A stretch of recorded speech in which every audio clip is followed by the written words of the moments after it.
Okay. You just sat on the book. Good start.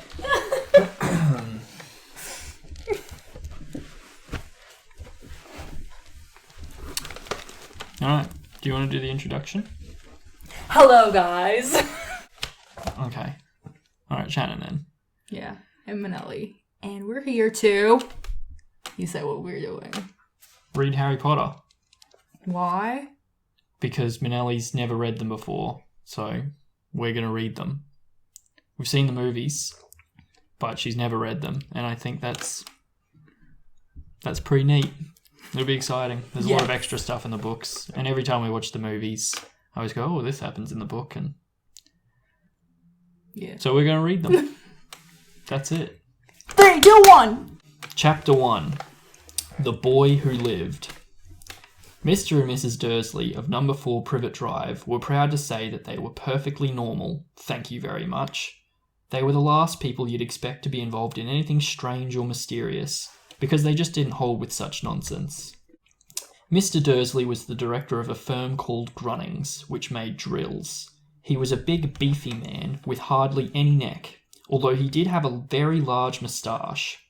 Mrs. Dursley was thin and blonde and had nearly twice the usual amount of neck, which came in very useful as she spent so much of her time craning over garden fences, spying on the neighbours.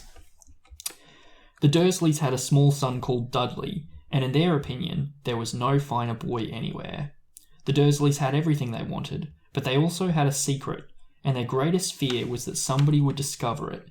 They didn't think they could bear it if anyone found out about the Potters. Mrs. Potter was Mrs. Dursley's sister, but they hadn't met for several years. In fact, Mrs. Dursley pretended she didn't have a sister at all, because her sister and her good-for-nothing husband were as un-Dursleyish as it was possible to be. The Dursleys shuddered to think what neighbours would say if the Potters arrived in the street. The Dursleys knew that the Potters had a small son too, but they had never even seen him. The boy was another good reason for keeping the Potters away. They didn't want Dudley mixing with a child like that.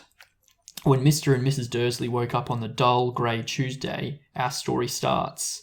There was nothing about the cloudy sky outside to suggest that strange and mysterious things would soon be happening all over the country. Mr. Dursley hummed as he picked out his most boring tie for work, and Mrs. Dursley gossiped away happily as she wrestled a screaming Dudley into his high chair. You're gonna have to cut that. Whoops. None of them noticed a large tawny owl fluttered past the window. At 8:30, Mr. Dursley picked up his briefcase, pecked Mrs. Dursley on the cheek and tried to kiss Dudley goodbye, but missed, because Dudley was now having a tantrum and throwing his cereal at the walls. Little tyke, chuttled Mr. Dursley as he left the house. He got into his car and backed out of number 4's drive. It was on the corner of the street that he noticed the first sign of something peculiar. A cat reading a map. For a second, Mr. Dursley didn't realise what he had seen. Then he jerked his head around to look again. There was a tabby cat standing on the corner of Privet Drive, but there wasn't a map in sight. What could he have been thinking of? It must have been a trick of the light. Mr. Dursley blinked and stared at the cat. It stared back. As Mr. Dursley drove around the corner and up the road, he watched the cat in his mirror. It was now reading the sign that said Privet Drive. No, looking at the sign. Cats couldn't read maps or signs. Mr. Dursley gave himself a little shake and put the cat out of his mind. As he drove toward town, he thought of nothing except a large order of drills he was hoping to get that day. But on the edge of town, drills were driven out of his mind by something else. As he sat in the usual morning traffic jam, he couldn't help but notice there seemed to be a lot of strangely dressed people about. People in cloaks. Mr. Dursley couldn't bear people who dressed in funny clothing. The get-ups you saw on young people. He supposed this was some stupid new fashion. He drummed his fingers on the steering wheel, and his eyes fell on a huddle of these weirdos standing quite close by. They were whispering excitedly together.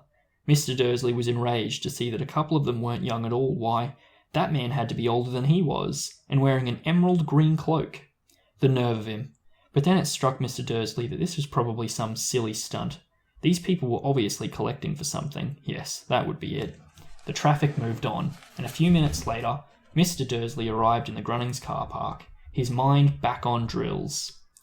Mr. Dursley always sat with his back to the window in his office on the 9th floor. If he hadn't, he might have found it harder to concentrate on drills that morning. He didn't see the owls swooping past in broad daylight, though people down in the street did. They pointed and gazed open-mouthed as owl after owl sped overhead. Most of them had never seen an owl, even at night time. Mr. Dursley, however, had a perfectly normal, owl-free morning. He yelled at 5 different people. He made several important telephone calls and shouted a bit more. He was in a very good mood until lunchtime, when he thought he'd stretch his legs and walk across the road to buy himself a bun from the baker's opposite. He'd forgotten all about the people in cloaks until he passed a group of them next to the baker's. He eyed them angrily as he passed. He didn't know why, but they made him uneasy. This lot were whispering excitedly too, and he couldn't see a single collecting tin. It was on his way back past them, clutching a large doughnut in a bag, that he caught a few words of what they were saying. The Potters, that's right. That's what I heard. Yes, their son Harry. Mr. Dursley stopped dead.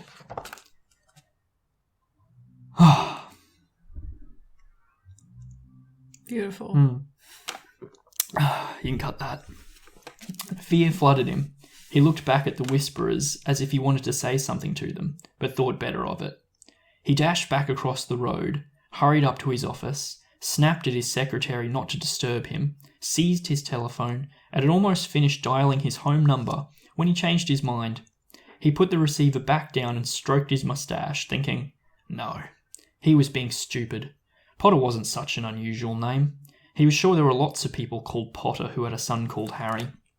Come to think of it, he wasn't even sure his nephew was called Harry. He'd never even seen the boy. It might have been Harvey or Harold. There was no point in worrying Mrs. Dursley. She always got so upset at any mention of her sister. He didn't blame her, if he'd had a sister like that. But all the same, those people in cloaks. He found it a lot harder to concentrate on drills that afternoon, and when he left the building at 5 o'clock, he was still so worried that he walked straight into someone just outside the door. Sorry, he grunted, as the tiny old man stumbled and almost fell. It was a few seconds before Mr. Dursley realised that the man was wearing a violet cloak. He didn't seem at all upset at being almost knocked to the ground. On the contrary, his face split into a wide smile, and he said in a squeaky voice that made passers-by stare, "Don't be sorry, my dear sir, for nothing could upset me today. Rejoice, for you know who has gone at last. Even muggles like yourself should be celebrating this happy, happy day." After the old man hugged Mr. Dursley around the middle and walked off, Mr. Dursley stood rooted to the spot. He hadn't been hugged by a complete stranger. He also thought he had been called a muggle, whatever that was. He was rattled. He hurried to his car and set off home, hoping he was imagining things, which he had never hoped before because he didn't approve of imagination. As he pulled into the driveway of number 4, the first thing he saw, and it didn't improve his mood, was the tabby cat he'd spotted that morning. It was now sitting on his garden wall. He was sure it was the same one. It had the same markings around its eyes. "Shoo," said Mr. Dursley loudly. The cat didn't move. It just gave him a stern look. Was this normal cat behaviour? Mr. Dursley wondered. Trying to pull himself together, he let himself into the house. He was still determined not to mention anything to his wife. Mrs. Dursley had had a nice, normal day. She told him over dinner all about Mrs. Next Door's problems with her neighbour, with her daughter, and how Dudley had learned a new word. Shan't. Shan't. Shan't. Shall not. I don't think it's a word. I don't think it counts. Mr. Dursley tried to act normally. When Dudley had been put to bed, he went into the living room in time to catch the last report on the evening news. And finally, bird watchers everywhere have reported that the nation's owls have been behaving very unusually today. Although owls normally hunt at night and are hardly ever seen in daylight, there have been hundreds of sightings of these birds flying in every direction since sunrise. Experts are unable to explain why the owls have suddenly changed their sleeping pattern. The newsreader allowed himself a grin. Most mysterious. And now, over to Jim McGuffin with the weather. Going to be any more showers of owls tonight, Jim? "Well, Ted," said the weatherman, "I don't know about that, but it's not only the owls that have been acting oddly today. Viewers as far apart as Kent, Yorkshire, and Dundee have been phoning in to tell me that instead of the rain I promised yesterday, they've had a downpour of shooting stars. Perhaps people have been celebrating bonfire night early. It's not until next week, folks. but I can promise a wet night tonight." Mr. Dursley sat frozen in his armchair. Shooting stars all over Britain, owls flying by daylight, mysterious people in cloaks all over the place, and a whisper about the Potters. Mrs. Dursley came into the living room carrying 2 cups of tea. It was no good. He'd have to say something to her. He cleared his throat nervously. Petunia, dear, you haven't heard from your sister lately, have you?" As he had expected, Mrs. Dursley looked shocked and angry. After all, they normally pretended she didn't have a sister. "No," she said sharply. "Why?" "Funny stuff on the news," Mr. Dursley mumbled. "Owls, shooting stars, and there were a lot of funny-looking people in town today." "So?" snapped Mrs. Dursley. "Well, I just thought maybe it was something to do with, her lot." Mrs. Dursley sipped her tea through pursed lips.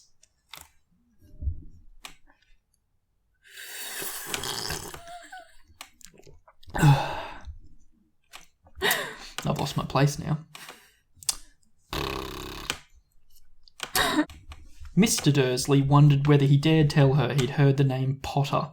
He decided he didn't dare. Instead, he said, as casually as he could, "Their son. He'd be about Dudley's age now, wouldn't he?" "I suppose so," said Mrs. Dursley stiffly. "What's his name again?" "Howard, isn't it?" "Harry. Nasty common name, if you ask me." "Oh, yes," said Mr. Dursley, his heart sinking horribly. "Yes, I quite agree." He didn't say another word on the subject as they went upstairs to bed. While Mrs. Dursley was in the bathroom, Mr. Dursley crept to the bedroom window and peered down into the front garden. The cat was still there. It was staring down Privet Drive as though it was waiting for something. Was he imagining things? Could all this have been anything to do with the Potters? If it did, if it got out that they were related to a pair of, well, didn't think he could bear it. The Dursleys got into bed. Mrs. Dursley fell asleep quickly, but Mr. Dursley lay awake, turning it all over in his mind. His last comforting thought before he fell asleep was that even if the Potters were involved, there was no reason for them to come near him and Mrs. Dursley. The Potters knew very well what he and Petunia thought about them and their kind. He couldn't see how he and Petunia could get mixed up in anything that might be going on. He yawned and turned over. It couldn't affect them. How very wrong he was. Mr. Dursley might have been drifting into an uneasy sleep, but the cat on the wall outside was showing no sign of sleepiness. It was sitting as still as a statue, its eyes fixed unblinkingly on the far corner of Privet Drive. It didn't so much as quiver when a car door slammed in the next street, nor when 2 owls swooped overhead. In fact, it was nearly midnight before the cat moved again. A man appeared on the corner. The cat had been watching. He appeared so suddenly and silently, you'd have thought he'd just popped out of the garden.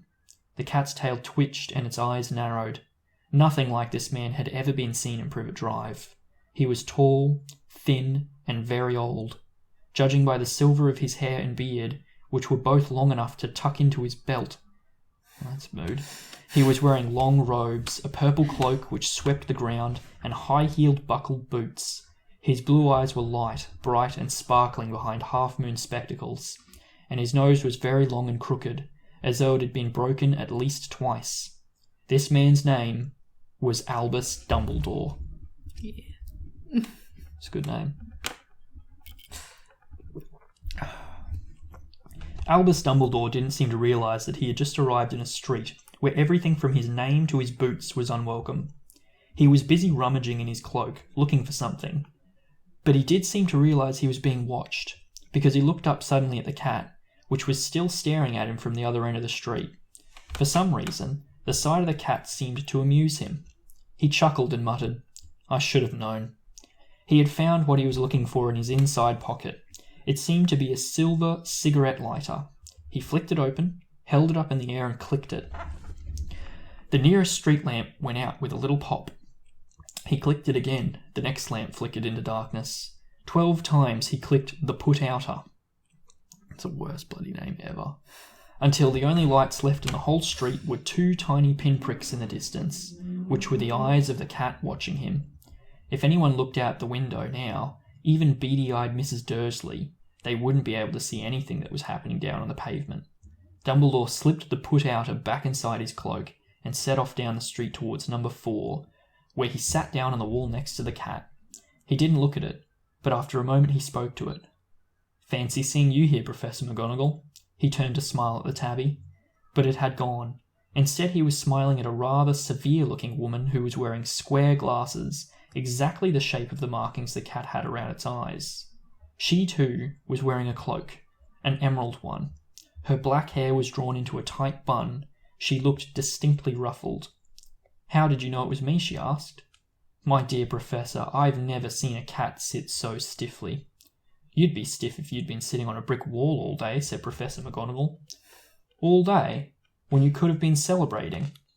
I must have passed a dozen feasts and parties on the way here." Professor McGonagall sniffed angrily. "Oh yes, everyone's celebrating all right," she said impatiently. "You'd think they'd be a bit more careful. But no, even the Muggles have noticed something's going on. It was on their news." She jerked her head back at Dursley's dark living room window. "I heard it. Flocks of owls, shooting stars. Well, they're not completely stupid. They were bound to notice something. Shooting stars down in Kent? I'll bet that was Daedalus Diggle." Daedalus Diggle, what an idiot. He never had much sense. "You can't blame them," said Dumbledore gently. "We've had precious little to celebrate for 11 years. "I know that," said Professor McGonagall irritably, "but that's no reason to lose our heads. People are being downright careless. Out on the streets in broad daylight, not even dressed in Muggle clothes, swapping rumours." She threw a sharp sideways glance at Dumbledore here, as though hoping he was going to tell her something, but he didn't. So she went on. "A fine thing it would be if on the very day you-know-who seems to have disappeared at last, the Muggles found out about us all. Suppose he really has gone, Dumbledore?" "It seems so," said Dumbledore. "We have much to be thankful for. Would you care for a sherbet lemon?" "A what?" "A sherbet lemon. They're a kind of Muggle sweet I'm rather fond of." No, thank you," said Professor McGonagall coldly, as though she didn't think this was the moment for sherbet lemons. "As I say, even if you-know-who is gone, my dear Professor, surely a sensible person like yourself can call him by his name. All this you-know-who nonsense. For 11 years I've been trying to persuade people to call him by his proper name. Voldemort." Professor McGonagall flinched, but Dumbledore, who was unsticking 2 sherbet lemons, seemed not to notice. "It all gets so confusing if we keep saying you-know-who. I've never seen any reason to be frightened of saying Voldemort's name." "Well, I know you haven't," said Professor McGonagall, sounding half exasperated, half admiring. "But you're different. Everyone knows you're the only one you-know-who, oh, all right, Voldemort, was frightened of." "You flatter me," said Dumbledore calmly. "Voldemort had powers I will never have. Only because you're too, well, noble to use them. It's lucky it's dark. I haven't blushed so much since Madame Pomfrey told me she liked my new earmuffs." Professor McGonagall shot a sharp look at Dumbledore and said, "The owls are nothing to the rumours that are flying around. You know what everyone's saying, about why he's disappeared, about what finally stopped him." It seems that Professor McGonagall had reached the point she was most anxious to discuss. The real reason she'd been waiting on a cold, hard wall all day. For neither as a cat nor as a woman had she fixed Dumbledore with such a piercing stare as she did now. It was plain that whatever everyone was saying, she was not going to believe it until Dumbledore told her it was true. Dumbledore, however, was choosing another sherbet lemon and did not answer. "What they're saying," she pressed upon, "is that last night Voldemort turned up in Godric's Hollow. He went to find the Potters. The rumour is that Lily and James Potter that they're dead." Dumbledore bowed his head. Professor McGonagall gasped. "Lily and James, I can't believe it. I didn't want to believe it. Oh, Albus." Dumbledore reached out and patted her on the shoulder. I know, he said heavily. Professor McGonagall's voice trembled as she went on. "That's not all. They're saying he tried to kill the Potter's son, Harry, but he couldn't. He couldn't kill that little boy. No one knows why or how, but they're saying that when he couldn't kill Harry Potter, Voldemort's power somehow broke, and that's why he's gone." Dumbledore nodded glumly. It's true," faltered Professor McGonagall. "After all he's done, all the people he's killed, He couldn't kill a little boy? It's just astounding, of all the things to stop him. But how in the name of heaven did Harry survive? We can only guess, said Dumbledore. We may never know. Professor McGonagall pulled out a lace handkerchief and dabbed at her eyes beneath her spectacles. Dumbledore gave a great sniff as he took a golden watch from his pocket and examined it. It was a very odd watch. It had 12 hands but no numbers. Instead, little planets were moving around the edge. It must have made sense to Dumbledore, though, because he put it back in his pocket and said, Hagrid's late. I suppose it was he who told you I'd be here, by the way. Yes, said Professor McGonagall, and I don't suppose you're going to tell me why you're here, of all places. I've come to bring Harry to his aunt and uncle. They're the only family he has left now. You can't mean... He live here, cried Professor McGonagall, jumping to her feet and pointing at number 4. Dumbledore, you can't. I've been watching them all day. You couldn't find 2 people who are less like us. They've got this son, I saw him, kicking his mother all day up the street, screaming for sweets. Harry, come and live here. It's the best place for him, said Dumbledore firmly. His aunt and uncle will be able to explain everything to him when he's older. I've written them a letter. A letter? Repeated Professor McGonagall faintly, sitting back down on the wall. Really, Dumbledore, you think you can explain all this in a letter? These people will never understand him. He'll be famous, a legend. I wouldn't be surprised if today was known as Harry Potter Day in the future. There will be books written about Harry. Every child in the world will know his name. Exactly, said Dumbledore, looking very seriously over the top of his half-moon glasses. It would be enough to turn any boy's head. Famous before he can walk and talk. Famous for something he won't even remember. Can't you see how much better he'll be off? Growing up away from all that, until he's ready to take it? Professor McGonagall opened her mouth, changed her mind, swallowed, and then said, Yes, you're right, of course. But how is the boy getting here?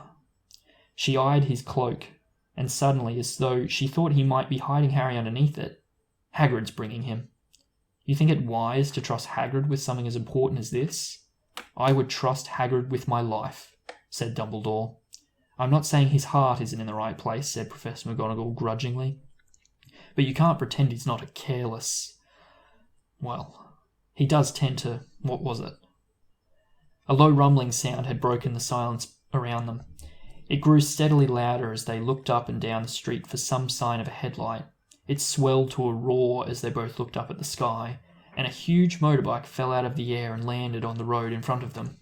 If the motorbike was huge, it was nothing to the man sitting astride it. He was almost twice as tall as a normal man, and at least 5 times as wide.